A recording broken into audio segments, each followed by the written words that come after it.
कराची में चंद घंटों के दौरान डकैतों के हाथों फायरिंग से बच्ची समेत 3 शहरी जाँ बहक और 4 अफराद जख्मी हो गए। इस हवाले से मजीद बताएंगे सलमान लोधी। देखिए, शहर कायद के मुख्तलिफ इलाकों में कई वाकयात रूनुमा हो चुके हैं। अब से कुछ देर कबल जो 2 फायरिंग के वाकयात पेश आए, औरंगी टाउन में शहरी को जो कत्ल किया गया, उसके बाद एक और वाकया औरंगी टाउन 11 नंबर पर एक और डकैती का वाकया पेश आया है। इससे पहले बनारस पुल पर फायरिंग से एक भाई को कत्ल और एक को जख्मी किया गया था। औरंगी टाउन 11 नंबर पर फायरिंग का एक और वाकया पेश आया जिसमें एक शहरी जख्मी हुआ। करीब मौजूद लोगों ने इस फायरिंग के वाकये के बाद हिम्मत दिखाकर एक डकैत को पकड़ने में कामयाब हो गए और उन्होंने उस मुबैना डकैत को तशद्दुद करके मार डाला। औरंगी वाले वाकये की बात की जाए तो शहरी नई मोटरसाइकिल लेकर आया था। सिर्फ मोटरसाइकिल छीनने की वारदात के दौरान उन्होंने घर पे फरार होते हुए अंधाधुंध फायरिंग की है। एक पुलिस को सीसीटीवी फुटेज मिली है जिसमें मुल्जिमान को फरार होते हुए देखा जा सकता है, लेकिन सीसीटीवी फुटेज ऐसी नहीं है जिसमें इनके चेहरे वाजे हो सकें।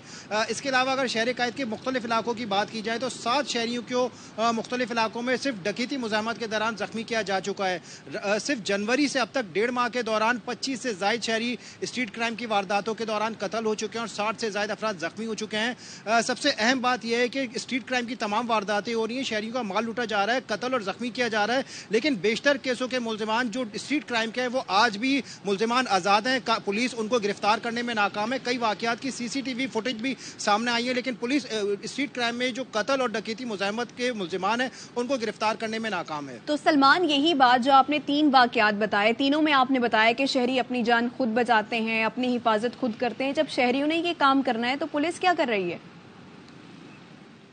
देखिए, पुलिस सिर्फ ये दावे कर रही है कि स्ट्रीट क्राइम कम हो रहा है, लेकिन ग्राउंड रियलिटी अगर बात करें, अगर स्ट्रीट क्राइम अगर मोटरसाइकिल, मोबाइल फोन या रकम छीन ली जाती है, शहरी थानों में रिपोर्ट दर्ज कराने जाते हैं तो इनकी रिपोर्ट ही दर्ज नहीं की जाती। अब पुलिस ने हल सिर्फ यही निकाला है कि रिपोर्ट दर्ज न की जाए, शहरियों को रवाना कर दिया जाए। ग्राउंड रियलिटी ये है कि स्ट्रीट क्राइम की वारदातों में तशवीशनाक हद तक इजाफा हो चुका है। लोग घरों में महफूज नहीं, शाहराहों पे ना, तिजारती मराकज़ पे, चौराहों पर भी महफूज नहीं है। अहम बात यह है कि पुलिस की तमाम हिकमत अमलिया, मोटरसाइकिल फोर्स बनाई जाती है, कराची के हॉट स्पॉट्स की निशानदेही की जाती है जहाँ पे मुल्जिमान ज़्यादा वारदातें करते हैं, उनकी माफ़ कीजिएगा, हॉट स्पॉट्स की निशानदेही की जाती है, नफरियों को तैनात किया जाता है, लेकिन पुलिस स्ट्रीट क्राइम को रोकने में नाकाम है और उन्हीं इलाकों में वारदातें हो रही हैं जिनमें रोज़ाना की औकात में, शाम के औकात में लोग निकलते हुए डरते हैं। अब कई मुतासरा शहरी तो ये भी कहते हैं कि रात 8-9 बजे के बाद निकलते हुए डरते हैं कहीं स्ट्रीट क्रिमिनल ना आ जाएं, माल तो लेकर जाएंगे लेकिन साथ ही जाते जाते गोलियां भी मारकर चले जाएंगे। यही बात एक बोली औरंगी टाउन में जो आज शहरी कत्ल हुआ उसके रिश्तेदार ने। जी ठीक है, सलमान लोधी हमें इस मुतालिक आगाह कर रहे थे। आपका बहुत शुक्रिया सलमान।